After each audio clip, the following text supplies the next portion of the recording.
दोस्तों, मेरा नाम है नीलेश मिश्रा। कहानियां सुनाता हूं। बिग एफएम पर आप सुन रहे हैं यादों का idiot box with Nilesh Mishra season 5। कहानियां जिनमें आप मिलते हैं खुद से। आज मैं आपको सुनाने जा रहा हूं अपनी लिखी कहानी दूसरा प्यार पार्ट 2। इस कहानी के पहले हिस्से में आपने सुना क्रिकेट की ट्रेनिंग कर रही रिद्धिमा मिश्रा को अपने युवा कोच नील जोशी से प्यार हो गया है।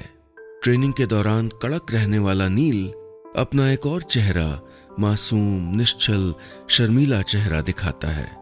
लेकिन रिद्धिमा को पता चलता है कि वो फोन नंबर तो कोई और ही इस्तेमाल कर रहा है, यानी नील जोशी और वो अजनबी दो अलग अलग इंसान हैं। अब आगे।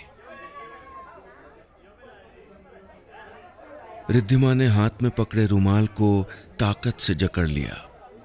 किसी का तो सहारा चाहिए था उसे। आसपास लोग एक दूसरे को हेलो हाय कर रहे थे, ठहाके गूंज रहे थे।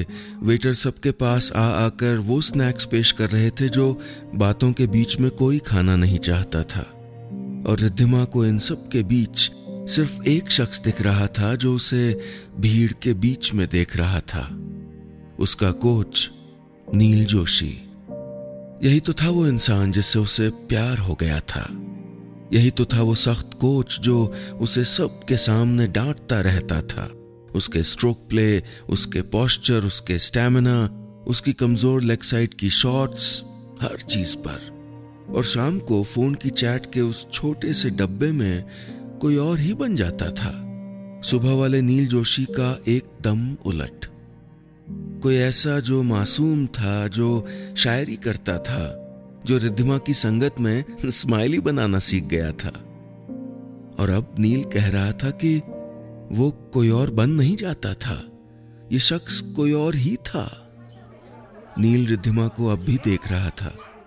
शायद सोच रहा था कि उसने पहली बार रिद्धिमा को एक कॉम्प्लीमेंट दिया था, वो कुछ बोली नहीं।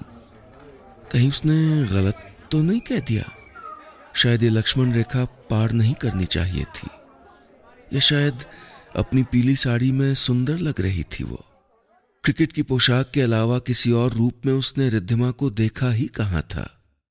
या कहीं वो जान तो नहीं गया था रिद्धिमा का राज? हाँ, अब ये राज ही तो बन गया था। जिस इंसान से वो अब तक नील समझकर बात कर रही थी, वो फिर कौन था? वो जो उससे हंस हंस के खुल के बात करता था, कभी शिष्टाचार की कोई हद पार नहीं करता था, उसे हंसाता था, उसकी इज्जत करता था, वो कौन था? रिद्धिमा ने तो कभी उसे नाम तक लेकर संबोधित नहीं किया था, हमेशा आप कहा था। अब क्या करेगी वो? रिद्धिमा, उसने सर उठाकर देखा। सामने नील खड़ा था, सूट और टाई में, सांस रुक जाए इतना खूबसूरत लगता हुआ। उसने हाथ से एक तरफ इशारा किया। रिद्धिमा सम्मोहित सी पीछे पीछे चल दी।